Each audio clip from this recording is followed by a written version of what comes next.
More than 3 months have gone by, with no sign of siblings Jack and Lily.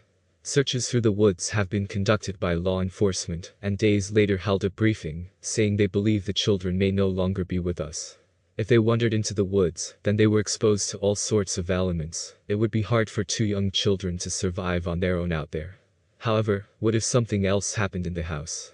I feel like the police should have handled this case as criminal from the get-go. More information emerged today. A neighbor of the family claimed to have heard a car 6 times during the night at the property. That alone is a massive red flag. Who was in this car, and what was going on at the property until 5 in the morning? We also heard that the family was under intense financial pressure. They were under so much pressure, in fact, that they had to turn to relatives to help.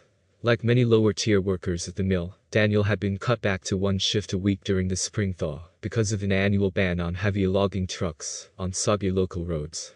His car wasn't working because it needed repairs he couldn't afford, and he had to rely on his uncle, who also worked at the mill, to take him to work, or Maleyha, whose maternal grandmother had recently helped her buy a white Nissan. Daniel's father Earl said he bought the couple groceries and gas, and provided firewood to heat their home.